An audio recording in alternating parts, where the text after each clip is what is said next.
Sahabat yang dikasihi oleh Tuhan Yesus Kristus, kita akan berdoa.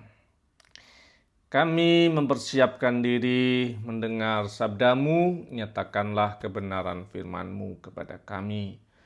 Kami mohon dalam nama Bapa, Putra, dan Roh Kudus. Amin. Sabda Tuhan terambil dari Yesaya 6 ayat yang kedua. Dari Yesaya 6 ayat yang kedua.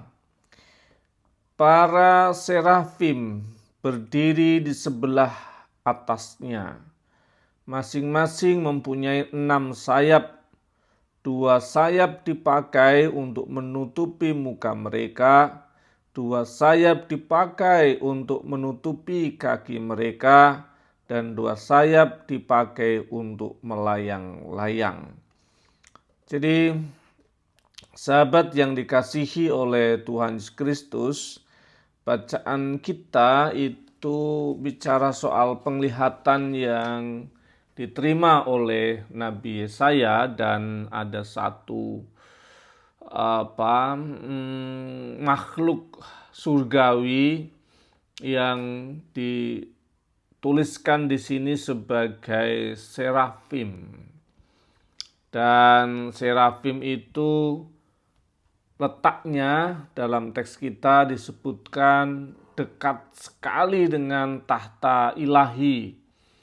Dan dikatakan bahwa serafim itu makhluk surgawi, malaikat Tuhan yang menyala. Karena memang arti dari serafim sendiri dalam bahasa Ibrani itu artinya membara atau menyala.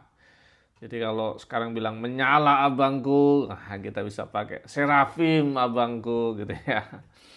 Jadi itu malaikat yang dekat sekali dengan tahta ilahi, yang dia menyala tubuhnya, membara dan berkobar-kobar dalam rangka apa? Untuk memuliakan Tuhan. Dalam rangka untuk memuji nama Tuhan. Dan berikutnya diberikan penjelasan dalam teks kita bahwa serafim itu makhluk dengan 6 sayap. Yang pertama itu sayap, 2 sayap menutupi mukanya, 2 sayap untuk menutupi kakinya, dan 2 sayap untuk melayang-layang atau terbang. Nah, itu disebut sebagai simbolik melalui simbol sayap itu menjadi tanda peringatan melalui penglihatan ini. Ada yang menyebutkan bahwa sayap yang menutupi mukanya itu bicara tentang kesadaran tidak layak di hadapan Tuhan. Tidak pantas untuk unjuk muka di hadapan Tuhan. Tidak pantas untuk langsung berhadapan dengan kemuliaan Allah.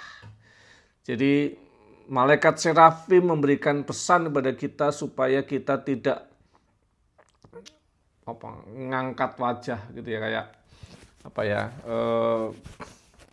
angkat muka, saya loh Tuhan gitu. Jadi bahkan menutup wajahnya dari kemuliaan Tuhan. Biar yang mulia itu Tuhan, bukan saya gitu. Jadi menutup wajah dalam pengertian itu. Yang kedua, di teks Alkitab ini disebutkan 2 sayap itu menutupi kaki. Ini bicara kalau dengan apa yang saya cari gitu, menunjukkan tentang kerendahan hati, tentang simbol ketelanjangan, kekurangan, kesadaran bahwa situasi yang kita miliki itu tidak pernah sempurna di hadapan Tuhan. Jadi menutupi kaki itu kesadaran bahwa saya bukan siapa-siapa, saya sadar betul dengan kekurangan saya. Kalau tadi wajah soal saya punya peran, saya punya karya, tapi sebenarnya itu tidak ada apa-apanya di hadapan Tuhan gitu ya. Tapi kalau soal kaki, soal yang kotor, yang kena debu dan sebagainya, tentang kekurangan dan ditutup kesadaran bahwa kita begitu kurang di hadapan Tuhan. Nah, yang ketiga itu sayap yang dipakai untuk melayang-layang atau terbang. Dan ini bicara sebagai simbol bahwa kesiapan serafim untuk mengerjakan tugas dari Tuhan. Dia siap, ready to menjalankan order dari Tuhan, obey gitu ya, dengan kehendak Allah, dan dia siap untuk bergerak kapanpun sesuai dengan kehendak Tuhan. Kesiapan dalam otoritas Tuhan, perintah Tuhan gitu. Jadi sahabat yang dikasih Tuhan, kita belajar dari serafim, makhluk surgawi, malaikat yang letaknya itu dekat dengan tahta Tuhan, itu memiliki ciri tiga tadi, dengan kerendahan hati bahwa karya saya bukan apa-apa selain hanya kemuliaan Tuhan, kesadaran bahwa kehidupan ini penuh dengan kekurangan seperti kaki yang telanjang yang harus ditutupi, dan siap sedia menjalankan kehendak Tuhan. Dan itu yang akan menjadi ciri serafim, menyala abangku.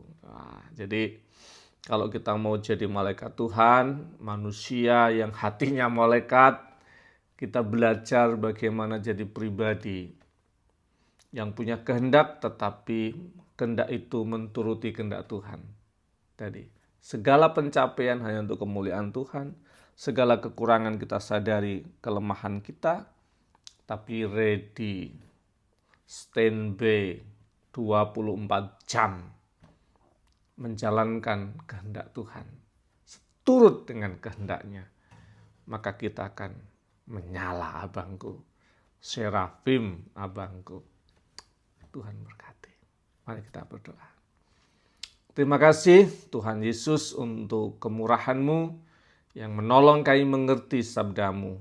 Berkati dan sertailah kami dalam kami menjalani hidup supaya teladan, perilaku, dan ciri serafim ada dalam diri kami. Setiap pencapaian bukan karena kami, hanya karena Engkau. Kami sungguh sadar segala kekurangan kami, dan kami membutuhkan Engkau untuk menebus kami. Dan kami siap untuk menjalankan setiap kehendak-Mu dalam hidup. Mampukan kami menjalaninya. Terima kasih Tuhan Yesus. Mampukan kami menjadi serafim yang terus menyala, membara dalam segala hal baik dalam hidup kami. Terima kasih Tuhan Yesus. Amin. Kasih, karunia, dan damai sejahtera dari Allah Bapa kita dan dari Tuhan Yesus Kristus, penyertaan dan pertolongan Roh Kudus menyertai engkau dalam nama Bapa, Putra, dan Roh Kudus. Amin.